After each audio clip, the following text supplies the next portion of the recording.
చూస్తే దాత్రి ఫౌండేషన్ ఏర్పాటు చేసి ఆ సంస్థ ద్వారా డాక్టర్ స్వాతి చక్రపాణి అందిస్తున్న సేవలు స్ఫూర్తిదాయకమని ఎమ్మెల్యే షాజహాన్ బాషా ప్రసంగించారు.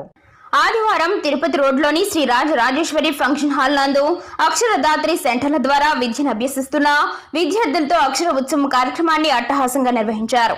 ఈ సందర్భంగా ఎమ్మెల్యే మాట్లాడుతూ సమాజ సేవ చేయాలనే కాకుండా డాక్టర్ స్వాతి చక్రపాణి దాత్రి ఫౌండేషన్ ఏర్పాటు చేశారని, ఎన్నో ఒడిదుడుకులను ఎదుర్కొని మహిళా సాధికారతకు కుట్టు మిషన్లు, అల్లికలలో శిక్షణ ఇస్తూ అక్షరదాత్రి సెంటర్లు ఏర్పాటు చేసి నిరుపేద విద్యార్థులకు ఉచితంగా ట్యూషన్ విద్యను అందిస్తూ ఆనంద నిలయం ఏర్పాటు చేసి వృద్ధుల పాలన చూస్తూ సేవలకు సరైన నిర్వచనం చెబుతున్నారన్నారు. నిస్వార్థమైన సేవలందిస్తూ ఎంతో మందికి ఆదర్శంగా నిలుస్తున్నారు. తాను ఎమ్మెల్యేగా బాధ్యతలు చేపట్టినప్పటి నుంచి దాత్రి ఫౌండేషన్ కార్యక్రమాలకు ఆహ్వానిస్తున్నారని, ఇది తనకు ఎంతో ఆనందాన్ని ఇస్తుందన్నారు. భవిష్యత్తులో దాత్రి ఫౌండేషన్ అభివృద్ధికి తనవంతు సహాయ సహకారాలు అందిస్తానని స్పష్టం చేశారు. తమ ఆహ్వానం మేరకు అక్షర ఉత్సవం కార్యక్రమానికి ముఖ్య అతిథిగా హాజరైన ఎమ్మెల్యేకి కృతజ్ఞతలు తెలియజేస్తున్నామని డాక్టర్ స్వాతి చక్రపాణి తెలిపారు. ఈ కార్యక్రమంలో వెలుగు కన్వీనర్ భాగ్యలక్ష్మి తదితరులు పాల్గొన్నారు.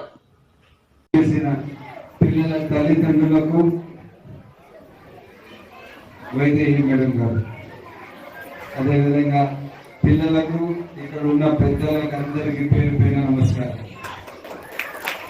ఏదో ఒక రూపంగా నేను చూస్తున్నాను, ఎమ్మెల్యే అయిన తర్వాత ఏదో ఒక రూపంగా దాత్రి ఫౌండేషన్ తన దాతృత ఎక్కడో ఒక సందర్భంలో చాటుతూనే ఉంది.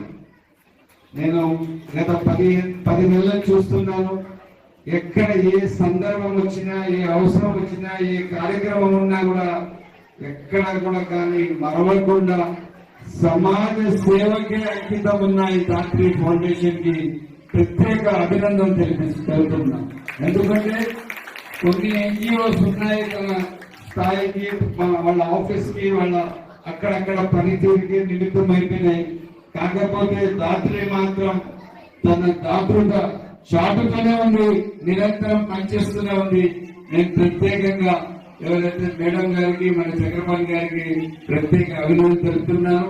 అదేవిధంగా ఈ రోజు నేను ముఖ్యంగా మీకు ఏం కోరుతున్నానంటే, ఎక్కడ కూడా కానీ పిల్లలు చదువు నుంచి దూరం కాదు, డ్రాప్ అవుట్స్ కాదు.